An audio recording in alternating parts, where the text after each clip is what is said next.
اتنی نازبرداری کیوں حسین کی؟ بس اس کا ایک ہی جواب ملتا ہے کہ ان کو اتنی مظلومیت سے شہید کیا گیا اس بنا پہ۔ اچھا، ان کو اتنی مظلومیت سے کیوں شہید کیا گیا؟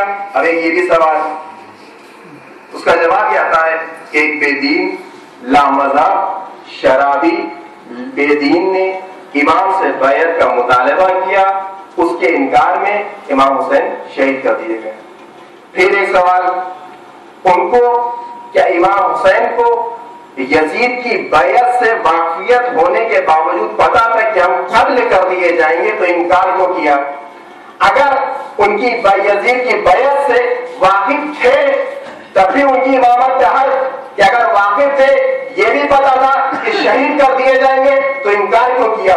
کہ یہ شہادت نہیں کہلائی جائے گی، ہلاکت کہلائی جائے گی۔ قرآن بھی کہہ رہا ہے کہ اگر تمہارے سامنے یہ خدشہ پیدا ہو کہ تمہاری موت لکھی ہے تو اس جگہ میں تمہارے لیے جانا حرام۔ تو کیا امام حسین کو معاذ اللہ پتا نہیں تھا کہ میرے بیعت سے انکار کا نتیجہ کیا ہوگا؟ اگر ہم یہ کہیں کہ امام حسین کو واقعیت تھی تو یہ بھی فرق آتا ہے کہ امام نہیں ہو سکتے۔ اگر یہ کہیں کہ نہیں معلوم تھا تو کیا 57 برس کی عمر میں شہزادی خود ارشاد فرماتی ہے کہ جب امام حسین پیٹ پہ تھے تو امام حسین عجیب عجیب آواز دیتے تھے، یا اماں انا ولدک العریان، یا اماں انا ولدک العطشان، اے اماں میں تمہارا برہنہ بیٹا ہوں، اے اماں میں تمہارا پیاسا بیٹا ہوں۔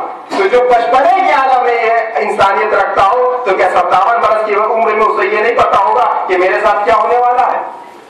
تو سوال یہاں پہ دونوں آتا ہے۔ تو میں کہوں گا پہلے میرا حبیب، اے سید الشہداء، اے مظلوم کربلا، اب آپ ہی ہم کو اس بات کا انجام دیے، آپ ہی ہمیں سمجھائیے کہ اگر قرآن نے ہلاکت سے منع کیا ہے، شہادت سے منع نہیں کیا ہے تو آپ کیوں نہیں کہتے کہ آپ نے کیوں فرمایا، آپ کیوں ہجرت کری، آپ نے کیوں مدینہ چھوڑا؟